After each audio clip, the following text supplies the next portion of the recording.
সিন্ধু করুণাময়ীর YouTube চ্যানেলে তোমাদের সবাইকে স্বাগতম।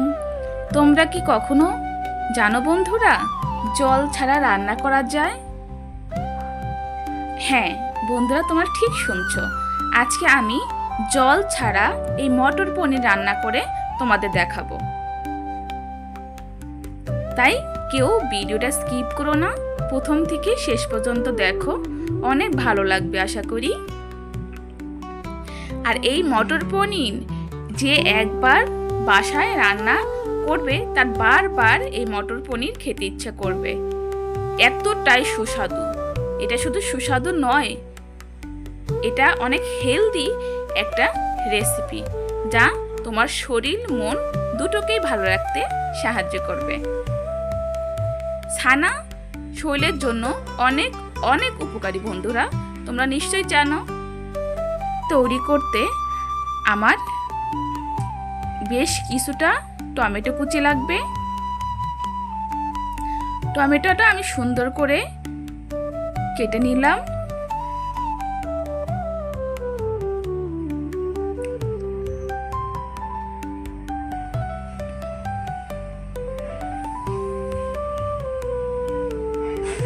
এবার আমি যেহেতু ঝাল কম খাই, এই জন্য আমি একটা কাঁচামরিচ কুচিয়ে নিলাম।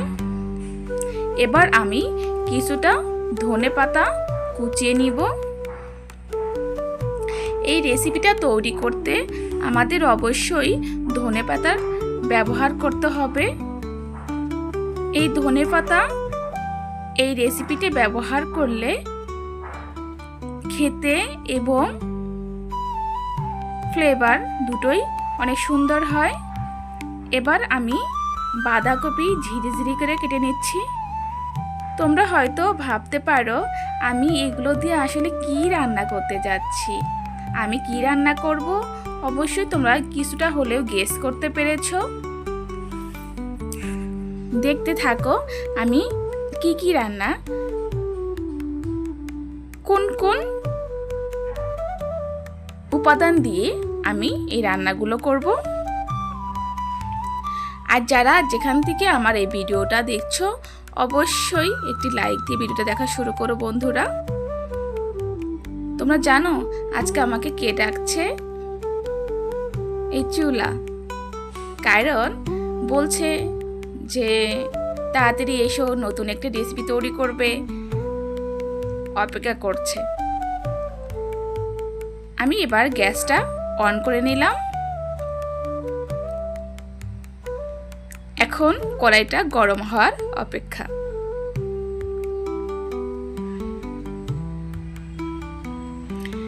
তবে একটা কথা না বললেই নয় বন্ধুরা, আমি আজকে যতটুকু ভালো আছি সম্পূর্ণ তোমাদের জন্যই ভালো আছি। কারণ প্রতিটি দিন, প্রতিটি মুহূর্ত আমি সবসময় এনজয় করি সব কিছু মিলিয়ে। কড়াইটা গরম করে তার মধ্যে আমি সরিষার তেল ব্যবহার করেছি। এই রান্নাটি কিন্তু সরিষার তেল দিয়েই রান্না করো বন্ধুরা। আর আমি কড়াইয়ের মধ্যে যে তেল গরম করতে দিয়েছিলাম, এই তেলের মধ্যে আমি লবণ দিয়ে দিলাম। লবণ দেওয়ার কারণ হচ্ছে যাতে কোনো কিছু ভাজলে তলায় লেগে না যায়। আমি যে বাঁধাকপি কুচিয়ে রেখেছিলাম, এটা এখন সুন্দর ব্রাউন কালার করে ভেজে নিব। গ্যাসের ভলিউমটা কিন্তু মিডিয়ামে থাকবে। এই বাঁধাকপি কিন্তু অনেকটা ব্রাউন কালার করে ভাজতে হবে। কেউ ভিডিওটা স্কিপ করে যেও না প্লিজ, নাহলে কিছুই বুঝতে পারবে না। আমি সব সময় চেষ্টা করি তোমাদের মাঝে নতুনত্ব রেসিপি নিয়ে আসতে। আমি জানি না কতটুকু কি করতে পারি, তবে তোমাদের ভালোবাসায় বা অনুপ্রেরণায় আমাকে অনেকটাই অগ্রসর করেছে।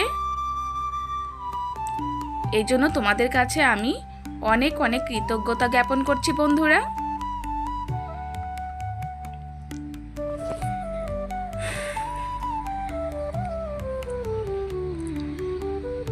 বাঁধাকপিটা ভাজি হয়ে গেছে, আমি একটি পাত্রে বাঁধাকপি উঠিয়ে নিচ্ছি।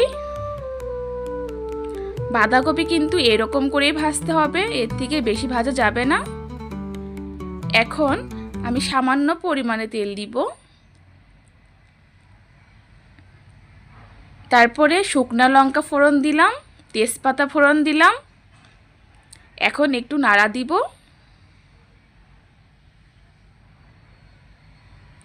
যখন হালকা কালার চেঞ্জ হবে তখন আমি এখানে জিরা ফোড়ন দিব।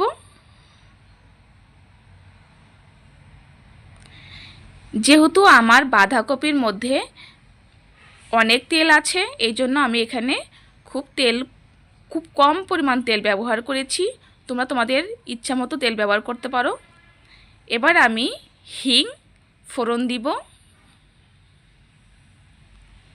হিং দিলে রান্নার ফ্লেভারটা কিন্তু অনেক সুন্দর হয়। এবার আমি গ্যাসের ভলিউমটা একটু বাড়িয়ে দিচ্ছি। এখন পরিমাণ মতো হলুদ দিয়ে দিব। আগের থেকে কুচানো টমেটোগুলো এবার আমি কড়াইয়ের মধ্যে দিয়ে দিলাম। আমি কিন্তু আগেই বলেছি বন্ধুরা, আমি কিন্তু এই রান্নায় কোনো রকম জল ব্যবহার করব না।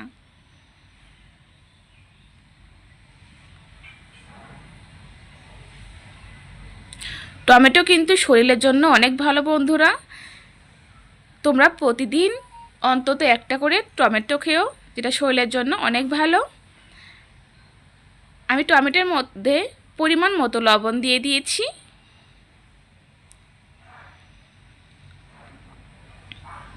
এবার আমি 2 মিনিটের জন্য ঢাকা দিয়ে রাখবো।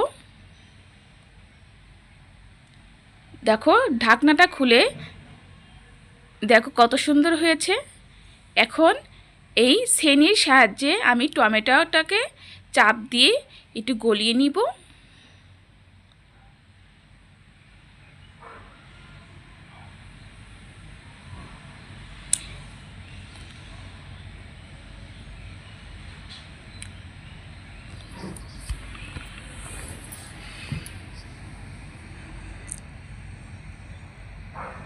লবণ কিন্তু প্রথমেই দিতে হবে, না হলে কিন্তু টমেটো গলবে না। যদি তোমাদের আমার এই রান্নার ভিডিও ভালো লাগে অবশ্যই তোমরা সাবস্ক্রাইব করবে এবং তোমাদের ফ্রেন্ডের মাঝে শেয়ার করো। আগের থেকে বাঁধাকপি যে ভেজে রেখেছিলাম সেটা এখন টমেটোর মধ্যে দিয়ে দিলাম। এখন এই ছানাগুলো কিন্তু আমি সিরাজগঞ্জের থেকে নিয়ে এসেছি, আমার মা আমাকে দিয়ে দিয়েছে। কারণ এখানে ঢাকার ছানা খেতে মজা লাগে না, আর দেশি ছানার যে মজা অনেক দিন ফ্রিজে সংরক্ষণ করার পরেও কিন্তু অনেক মজা বন্ধুরা।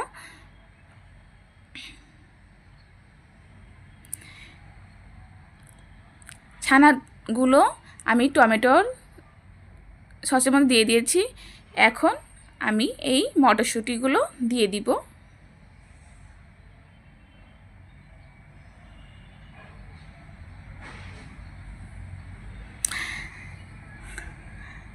একটা যে মরিচ কুচিয়ে রেখেছিলাম এখন আমি দিয়ে দিলাম। রান্নাটা কিন্তু এরকমভাবেই করতে হবে। দেখতেই পাচ্ছ বন্ধুরা।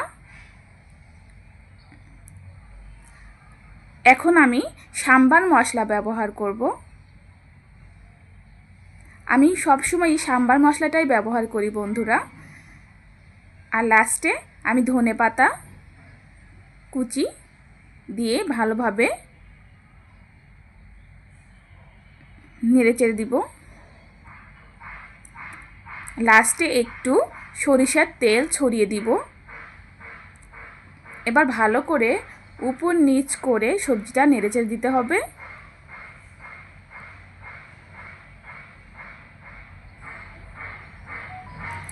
আশা করি বন্ধুরা তোমরা যারা আমার ভিডিওগুলো দেখো সামান্য হলেও তোমাদের অবশ্যই ভালো লাগে।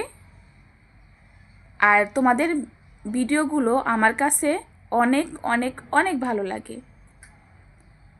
দেখো তৈরি হয়ে গেল আমার মটর পনির রেসিপি।